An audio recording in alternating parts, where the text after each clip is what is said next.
सभी को नमस्कार। पॉलिटिकल अलायंस स्टडी में एक बार फिर सभी का स्वागत है।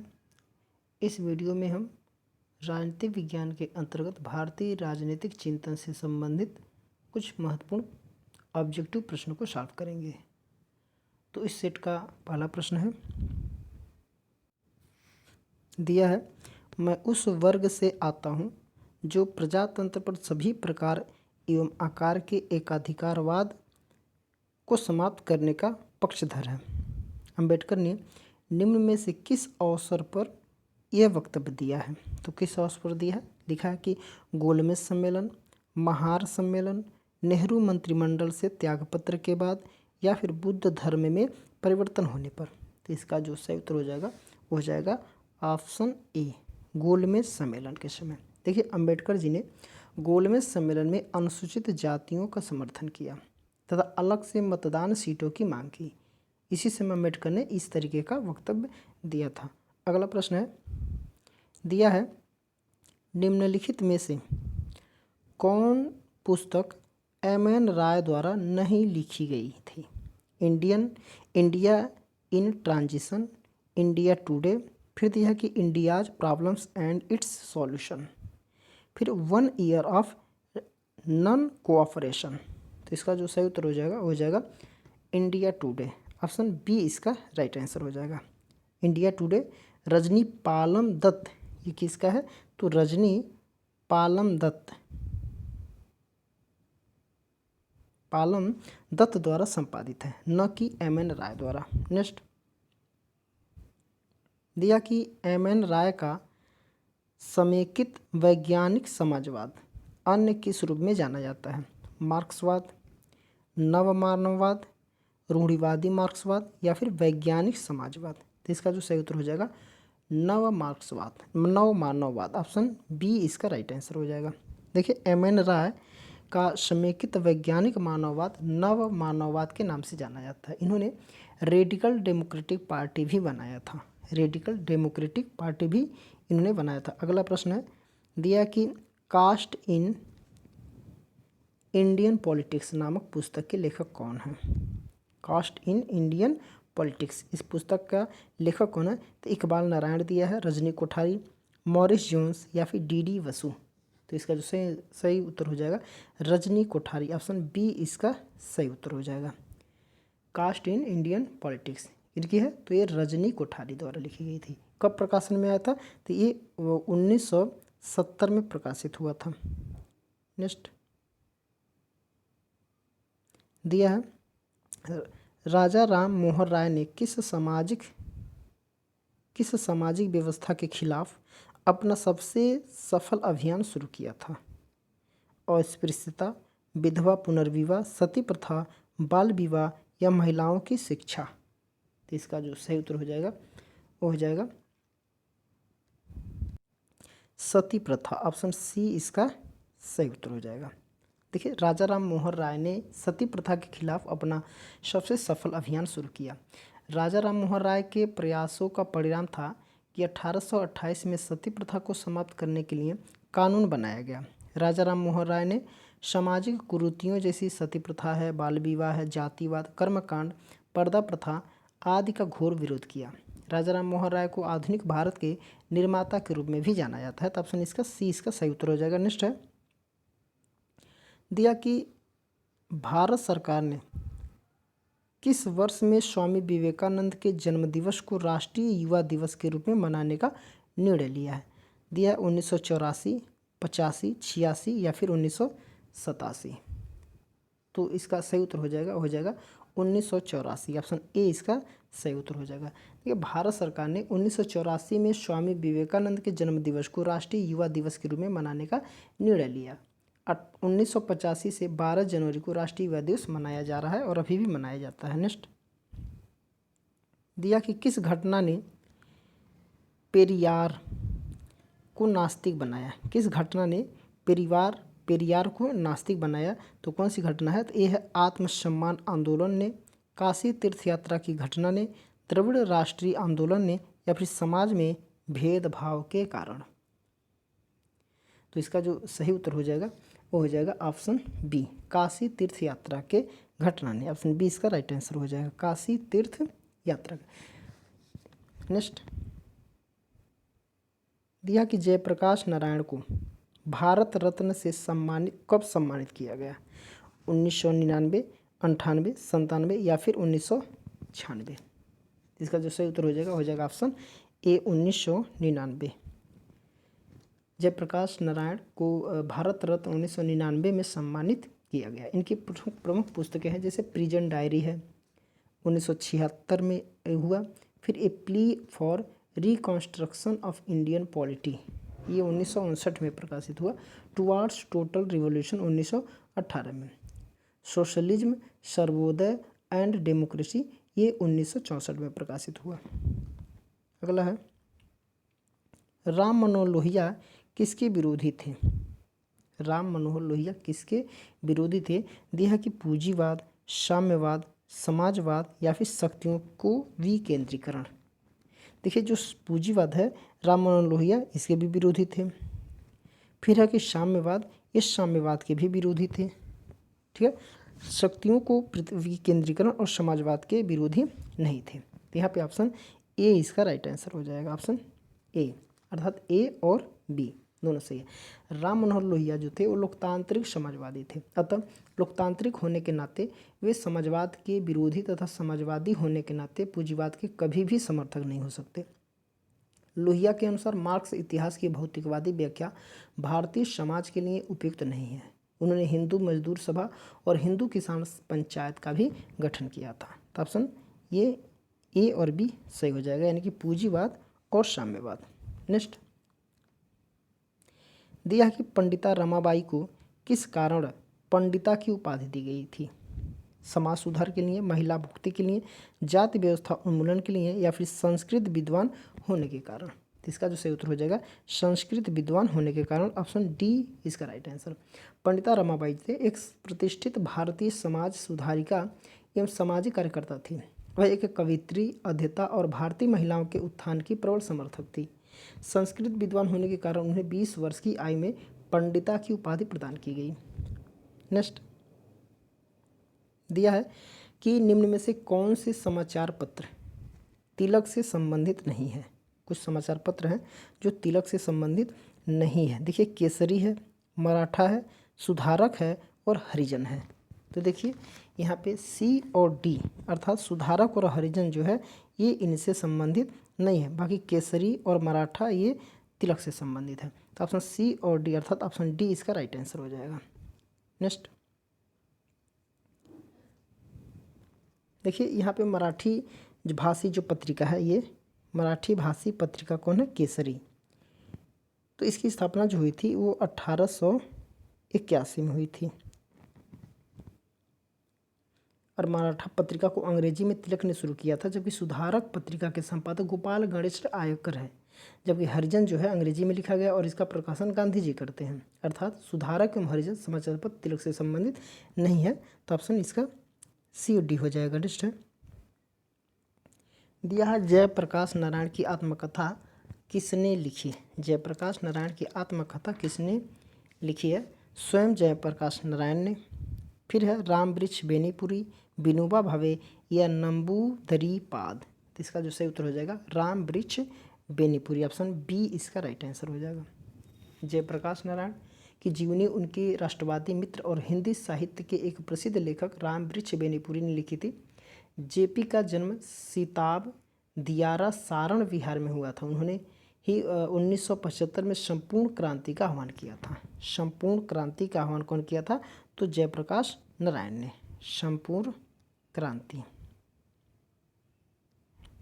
नेक्स्ट दिया कि एकीकृत मानववाद का अर्थ है। एकीकृत मानववाद का अर्थ है ये है मानव जीवन अलग नहीं है। मानव जीवन अलग नहीं है, तो ये भी सही हो जाएगा। फिर दिया है व्यक्ति समाज और राष्ट्र के मध्य सामंजस्य, ये भी सही हो जाएगा। फिर है कि व्यक्ति की आवश्यक एकता, ये भी सही हो जाएगा। फिर राष्ट्र राज्य से उच्चतर है। देखिए राष्ट्र जो है वो राष्ट्र से उच्चतर है, जो कि गलत है। इसका अर्थ इसका एकीकृत मानववाद का अर्थ ये नहीं देता है, तो इसका ऑप्शन ए इसका राइट आंसर हो जाएगा। नेक्स्ट दिया निम्न में से किसने सर्वोदय को जन समाजवाद कहा है? सर्वोदय को किसने जन समाजवाद कहा है? तो आचार्य कृपलानी, एम.एन. रॉय, महात्मा गांधी या फिर जयप्रकाश नारायण। इसका उत्तर हो जाएगा जयप्रकाश नारायण। ऑप्शन डी इसका राइट आंसर हो जाएगा। देखिए, जयप्रकाश नारायण सर्वोदय को जन समाजवाद कहा है। जयप्रकाश जी ने समाजवाद के विचार को महात्मा गांधी के सर्वोदय के आदर्श के साथ जोड़कर एक नई दिशा में विकसित किया। इसमें वर्ग संघर्ष के मार्क्सवादी विचार के स्थान पर वर्ग सहयोग प्रबल दिया गया। इस विचार को व्यवहारिक रूप देने के लिए जयप्रकाश नारायण ने ग्राम पुनर्गठन का विस्तृत कार्यक्रम प्रस्तुत किया। तो इसका उत्तर हो जाएगा जयप्रकाश नारायण। नेक्स्ट है अगला प्रश्न है कि वैज्ञानिक समाजवाद की अवधारणा का संबंध है।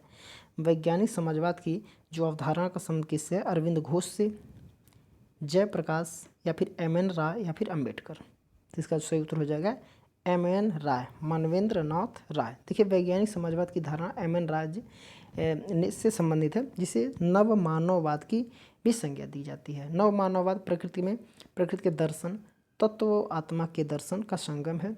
इसमें मुख्य जोर जो है वो मनुष्य की स्वतंत्रता पर है। नव मानववाद स्वतंत्रता की अनंत संभावनाओं में आस्था रखता है तथा उसे किसी भी ऐसी विचारधारा से नहीं बांधना चाहता जिसके लिए पूर्व नियोजित लक्ष्य ही जीवन ध्येय हो। राय जो वो मानते हैं कि मनुष्य की स्वतंत्रता ज्ञान के साथ अपनी आकांक्षा के विस्तार में निहित है। नव मानववाद के द्वारा राय ने गांधीवाद, फाशीवाद, नाजीवाद, भारतीय वेदांत दर्शन, साम्यवादी विचारधारा के आर्थिक नियतिवाद की आलोचना की थी। तो इसका उत्तर हो जाएगा ऑप्शन सी। नेक्स्ट दिया कि निम्न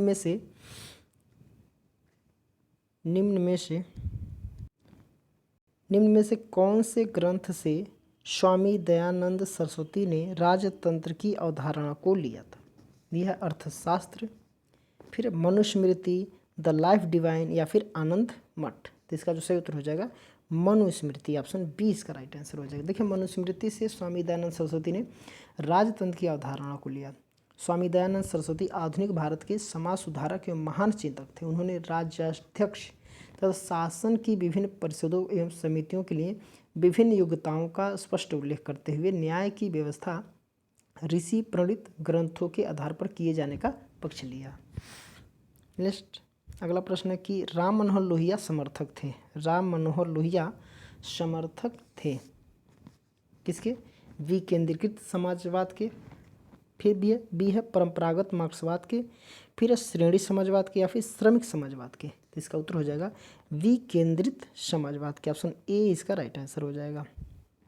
देखिए, राम मनोहर लोहिया जो थे वो लोहिया विकेंद्रीकृत समाजवाद के समर्थक हैं। लोहिया अनेक सिद्धांतों, कार्यक्रमों और क्रांतियों के जनक हैं। सप्त क्रांति इनके प्रमुख सिद्धांतों में से एक है। इसमें लोहिया जी ने 7 ऐसे सिद्धांतों या क्रांतियों का जिक्र किया है जिनके माध्यम से ही समाज सुधार का काम किया जा सकता है। तो विकेंद्रीकृत समाजवाद को ये समर्थक थे कौन? राम मनोहर लोहिया। नेक्स्ट है दिया कि दलविहीन लोकतंत्र, बहुत महत्वपूर्ण है, दलविहीन लोकतंत्र के सिद्धांत के समर्थक कौन है? राम मनोहर लोहिया, जयप्रकाश नारायण, जवाहरलाल नेहरू या राजेंद्र प्रसाद। इसका उत्तर हो जाएगा ऑप्शन बी जयप्रकाश नारायण। जयप्रकाश नारायण दलविहीन लोकतंत्र के समर्थक माने जाते हैं। जयप्रकाश नारायण का मानना है कि लोकतांत्रिक व्यवस्था में राजनीतिक दलों का कोई औचित्य नहीं है। इन्होंने समाज सुधार के संदर्भ में संपूर्ण क्रांति की अवधारणा का प्रतिपादन किया। नेक्स्ट दिया कि marks, Gandhi and socialism, marks, Gandhi and socialism पुस्तक के लेखक कौन है? विनोबा भावे, राम मनोहर लोहिया, राजेंद्र प्रसाद या फिर जवाहरलाल नेहरू। तो इसका उत्तर हो जाएगा राम मनोहर लोहिया। ऑप्शन बी इसका राइट आंसर हो जाएगा। मार्क्स, गांधी एवं सोशलिज्म पुस्तक के लेखक डॉक्टर राम मनोहर लोहिया हैं। इनकी अन्य रचनाएं जो है वो इतिहास चक्र, भारतीय शिल्प, मार्क्सवाद, समाजवाद, समदृष्टि समाजवादी चिंतन, एक संसदीय आचरण है। इनकी सबके जो लेखक कौन है? तो ये राम मनोहर लोहिया हैं। नेक्स्ट अगला प्रश्न है कि निम्नांकित में से कौन सी पुस्तक स्वामी दयानंद द्वारा लिखी हुई नहीं है? स्वामी दयानंद द्वारा लिखी हुई नहीं है। कौन है? ऋग्वेदाभिभाष्य भूमिका, फिर है कि अष्टाध्यायी भाष्य, फिर है महानिर्वाण मंत्र, ये तंत्र और संस्कार विधि। इसका उत्तर हो जाएगा महानिर्वाण तंत्र। ऑप्शन सी इसका राइट आंसर हो जाएगा। देखिए महानिर्वाण तंत्र नामक पुस्तक के लेखक जॉन वुडरफ हैं, न कि स्वामी दयानंद सरस्वती। शेष अन्य विकल्पों के रचयिता जो है स्वामी दयानंद सरस्वती हैं। स्वामी दयानंद सरस्वती ने कई धार्मिक एवं सामाजिक पुस्तकें अपने जीवन काल में लिखी। प्रारंभिक पुस्तकें संस्कृत में थी, किंतु समय के साथ उन्होंने कई पुस्तकों को आर्य भाषा यानी कि हिंदी में भी लिखा। क्योंकि आर्य भाषा की पहुंच संस्कृत से अधिक थी, हिंदी को उन्होंने आर्य भाषा का नाम दिया।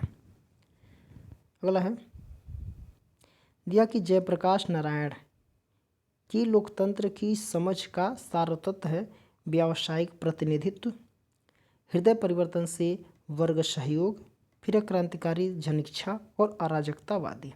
इसका उत्तर हो जाएगा क्रांतिकारी जन इच्छा। ऑप्शन सी इसका राइट आंसर हो जाएगा। जयप्रकाश नारायण की लोकतंत्र की समझ का सारतत्व क्रांतिकारी जन इच्छा है। जयप्रकाश नारायण ने दलविहीन लोकतंत्र की परिकल्पना की है। उन्होंने जन इच्छा को संपूर्ण क्रांति के माध्यम से व्यक्त किया। अगला है दिया कि निम्न में से किसने सर्वोदय को जन समाजवाद कहा है? आचार्य कृपलानी, एम.एन. राय, महात्मा गांधी या फिर जयप्रकाश नारायण। तो इसका जो सही उत्तर हो जाएगा वो जयप्रकाश नारायण। ऑप्शन डी इसका राइट आंसर हो जाएगा। देखिए जयप्रकाश नारायण सर्वोदय को जन समाजवाद कहा है। जयप्रकाश जी ने समाजवाद के विचार को महात्मा गांधी के सर्वोदय के आदर्श के साथ जोड़कर एक नई दिशा में विकसित किया। इसमें वर्ग संघर्ष सर्वोदय के आदर्श के साथ जोड़कर एक नई दिशा में विकसित किया। इसमें वर्ग संघर्ष के मार्क्सवादी विचार के स्थान पर वर्ग सहयोग पर बल दिया गया। इस विचार को व्यवहारिक रूप देने के लिए जयप्रकाश नारायण ने ग्राम पुनर्गठन का विस्तृत कार्यक्रम प्रस्तुत किया। तो ऑप्शन डी इसका सही उत्तर हो जाएगा। अगला है दिया है स्वराज मेरा जन्मसिद्ध अधिकार है और मैं इसे लेकर रहूँगा। ये किसने कहा है? बाल गंगाधर तिलक, महात्मा गांधी, जवाहरलाल नेहरू या मदन मोहन मालवीय या फिर अरविंदो घोष। तो इसका उत्तर हो जाएगा बाल गंगाधर तिलक। अगला है नेहरू समर्थक थे किसके? पूंजीवाद के, साम्यवाद के या फिर लोकतांत्रिक समाजवाद के या फिर अराजकतावाद के। इसका उत्तर हो जाएगा ऑप्शन सी लोकतांत्रिक समाजवाद के। ऑप्शन सी इसका सही उत्तर हो जाएगा। नेहरू जी ने आर्थिक नीति के मामले में मिश्रित अर्थव्यवस्था का समर्थन किया। उनके अनुसार विकास की नीति ऐसी होनी चाहिए जिसमें संपूर्ण समाजवाद को लाभ हो, इन्हें गिने लोगों को नहीं। नियोजन का उद्देश्य राष्ट्रीय आय में वृद्धि के साथ साथ आय और संपदा के समानता लाने पर होना चाहिए। तो इसे लोकतांत्रिक समाजवाद के नाम से जाना जाता है। तो ये इसी के समर्थक थे। ऑप्शन सी इसका सही उत्तर हो जाएगा। नेक्स्ट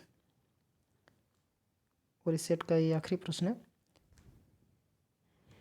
कि निम्न में से कौन विकेंद्रित समाजवाद के प्रबल समर्थक थे? विकेंद्रित समाजवाद के प्रबल समर्थक थे जयप्रकाश नारायण, आचार्य नरेंद्र देव, डॉक्टर राम मनोहर लोहिया या फिर आचार्य विनोबा भावे। तो इसका सही उत्तर हो जाएगा राम मनोहर लोहिया। ऑप्शन सी इसका राइट आंसर हो जाएगा। देखिए विकेंद्रित समाजवाद के प्रबल समर्थक डॉक्टर राम मनोहर लोहिया माने जाते हैं।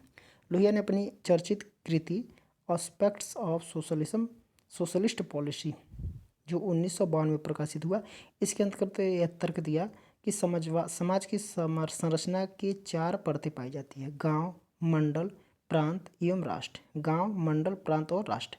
उस व्यवस्था को लोहिया ने चौखंबा राज की संज्ञा दी।